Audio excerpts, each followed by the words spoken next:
So Natalia and I took a little day trip while the grandma stays with Misha at home, and we came to this picturesque little Ukrainian village called Dubrova. And I don't know if you can hear it, but there's you can hear the roosters and a couple of dogs barking. There's maybe a chainsaw in the background, and you've got this little tourist site here of an ancient village where people lived in these little caves in the side of the hill. It's gonna go find out some more about it. So stay tuned and hit like and subscribe and leave a comment and tell your friends. Okay, so we made it up this this little climb here from the main road, and got a lovely view of the village up here. And we're underneath this stone arch that I don't think this was naturally carved. I think this was probably carved by people, but I don't know. Maybe it's natural. And we're just gonna keep going up, I guess. Doctor's leading the way.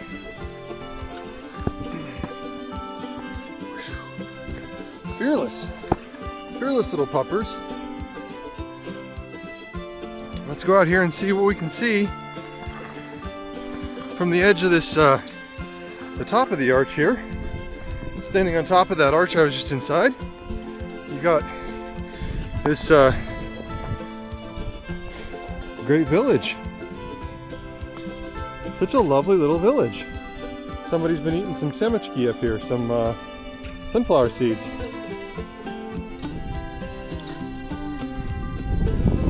Such a picturesque little place. Got some horses, lots of chickens, plenty of people cutting firewood,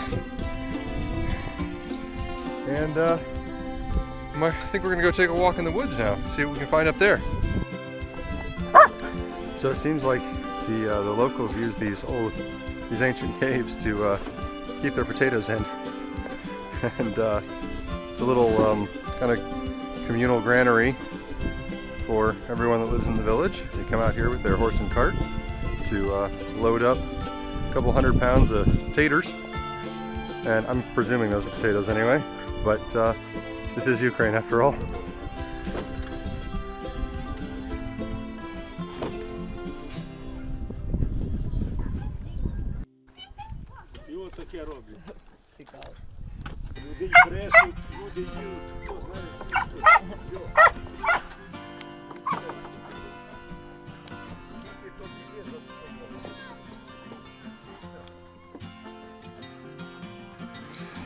So the locals explained to us that this is just, it's a communal granary for everyone, and everyone in the village keeps their crops in there, keeps them from going dry, and that these were all dug out by hand many years ago, and that's what they've been using them for. And I noticed that a lot of them have locks on them, and so that explains the locks. I thought they might have been there to protect ancient sites, but no, I guess they're more there to protect the potatoes, which is a much more practical use, I suppose. And although this is an ancient site, I don't see any sign of the government having come in to protect anything. This is just still in use after thousands of years, or at least hundreds of years. Who knows, because there's no historical markers or anything telling us about the place. But we managed to get a little bit from the locals, and Doctor was really excited about meeting some horses. So now we're going to continue on with our adventure, see where the rest of the day takes us. So here we find ourselves in Dragovich. It's a good-sized town, about 50 or 60 kilometers away from Lviv, and we found ourselves a little jazz club restaurant named after Al Capone, which I thought was pretty cool. And then over here we've got some Chicago-style pizza, which we got pictures of Chicago up here. We got Route 66. We got Chicago-style pizza, and look, what is that? A Mustang? This place looks pretty good. I think we might try some pizza. Okay, so we ordered a pizza, and I just told them to give us the most popular Chicago-style pizza. And it's got, according to her, it's got like red bell peppers and pepperoni and salami on it. We'll see if it is anything like. Our chances of actually getting a Chicago-style deep dish here are 1 in 7. I'm gonna say 1 in 7. I mean, it's possible. It's very unlikely. But Natalia checked, and this restaurant is not on the list of the 10 best restaurants in Dragovic. So here's to keep our fingers crossed. I mean, but you know, Route 66, come on, they've got cred. It's too bad that COVID is happening right now. We can't go in, we just have to take it to go. We're just gonna sit out here in this nice little park dedicated to the same person that every park is dedicated to, Taras Shevchenko. I believe that he has approximately 1,000 parks dedicated to him, and a dozen universities, and probably a couple of, you know, elementary schools and other stuff. Oh wait, no, all their elementary schools are just numbered. I went to school number 56. Anyway, so we're waiting for our pizza. I'm gonna see how it turns out. Okay, it just occurred to me that this is Chicago Pizzeria, and we've got Route 66 right here. But Route 66 doesn't go through Chicago. It starts in Missouri. So, you know, but it's all America, so it doesn't matter, right? It's just America, and it's American style pizza, maybe. We'll see. And yeah, we're just out here waiting for it. So they brought Doctor a little bowl of water, so that was nice. Okay, here we go. We're sitting outside the restaurant, and we're about to see if we've got some traditional Chicago-style pizza. Yeah. Okay, so there it is. Interesting.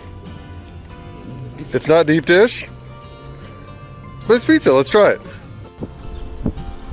Okay, well, I mean, it's not bad pizza, but it's definitely not Chicago. There's absolutely no mozzarella to be found on it. We think we see one little dot there of something that might be mozzarella. The main cheese on here, I think, is Gouda, or it's just what Ukrainians just call cheese, which is not like a kind of cheese. It's just something that used to be milk.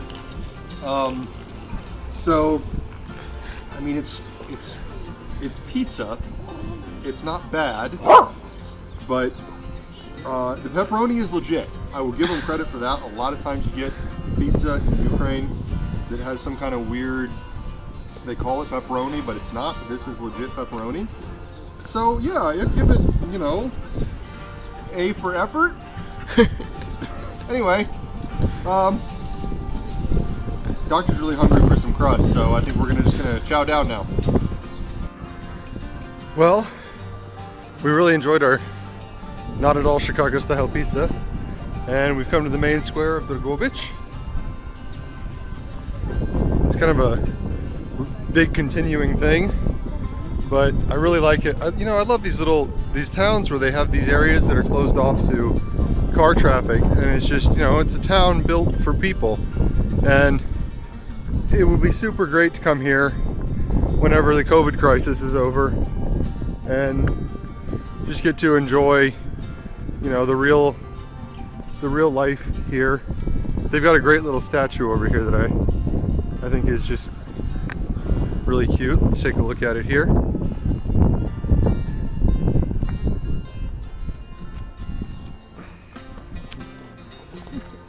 Sorry, Doctor's leading the leash everywhere.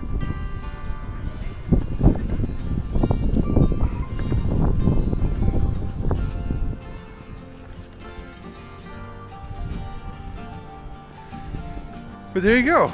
So, Dragovic. It's a great little town, and we'll be back when COVID is over. So, after our, well, lackluster stop in the last little town, Natalia found us another little place to go to and visit on our way back to Lviv. And The road getting here, I'm not gonna lie, was pretty rough. It was a little road that circles around a quarry, and you know, dodging back and forth trying to avoid these, I'm not even gonna call them potholes, they were small lakes, little ponds in the middle of the road. And well, we got here and there's, you know, pretty good crowd actually. I'm not sure how they got here because there's no cars in the parking lot. There was one other car in the parking lot, and there's like 50 people here. But there's supposed to be some caves or a grotto or something, so let's check it out. Well, it was about a 10 or 15 minute hike, and the last bit of it was pretty steep, but we made it. Oh, you're not gonna be able to see it unless I get out of the picture, I guess.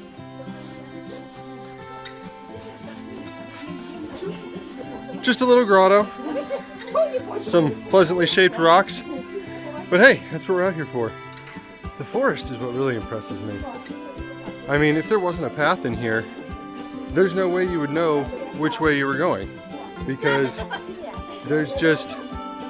it's the same trees in every direction, and there's no like landmarks that you can see.